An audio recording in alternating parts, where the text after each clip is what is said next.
અરવલ્લીથી સમાચાર 2 વર્ષીય બાળકીને ચાંદીપુરાના શંકાસ્પદ લક્ષણો જણાયા છે। મેઘરજ તાલુકામાં 2 વર્ષની બાળકીને લક્ષણો દેખાયા છે। બાળકીને સારવાર માટે હિંમતનગર સિવિલ હોસ્પિટલ ખસેડાઈ। આરોગ્ય વિભાગની ટીમે સ્થળે પહોંચીને સર્વે શરૂ કર્યો। રાજ્યમાં શંકાસ્પદ ચાંદીપુરાના કુલ 32 કેસ નોંધાયા છે। રાજ્યમાં ચાંદીપુરા વાયરસના 7 પોઝિટિવ કેસ છે। ચાંદીપુરા વાયરસથી 3 લોકોના મોત થયાનો દાવો। 32 માંથી 23 ના પરીક્ષણ મળ્યા, 9 ના રિપોર્ટ આવવાના બાકી। કુલ 32 માંથી 21 દર્દી દાખલ છે અને 2 ને રજા આપવામાં આવી।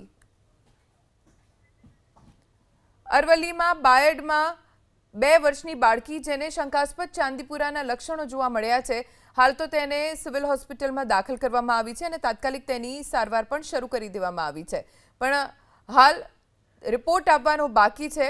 ચાંદીપુરા વાયરસથી રાજ્યમાં 3 લોકોના મોત થયાનો દાવો કરવામાં આવ્યો છે। હજી 32 માંથી 23 લોકોના પરીક્ષણ મળ્યા અને 9 ના રિપોર્ટ આવવાના બાકી છે। કુલ 32 માંથી 21 દર્દીઓ દાખલ છે, 2 લોકોને રજા આપી દેવામાં આવી છે। બાળકોમાં ચાંદીપુરા વાયરસ થાય છે અને ખાસ તો ચોમાસાની આ ઋતુમાં આ વાયરસ વધારે એક્ટિવ થઈ જાય છે। અમારા સંવાદદાતા દેવાંગ પાસેથી વધુ જાણકારી મેળવીશું। દેવાંગ, 2 વર્ષની બાળકીને શંકાસ્પદ ચાંદીપુરાના લક્ષણો જોવા મળી રહ્યા છે, હાલ શું વિગતો મળી રહી છે? ચોક્કસથી વાત કરવામાં આવે તો અરવલ્લી જિલ્લામાં છેલ્લા 3 દિવસમાં શંકાસ્પદ આ ચાંદીપુરા વાયરસનો જે કેસ સામે આવ્યો છે, ખાસ કરીને પહેલા બાયડના અંતરિયાળ વિસ્તારમાં આવ્યો હતો અને હાલ મેઘરજ તાલુકાના જે રાજસ્થાન બોર્ડરના જે ગામ છે ત્યાં તારા 2 વર્ષની બાળકીનું ચાંદીપુરાના શંકાસ્પદ લક્ષણો જણાયા હતા।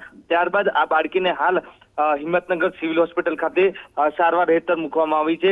હાલ તો અરવલ્લી જિલ્લા આરોગ્ય તંત્ર એલર્ટ બન્યું છે।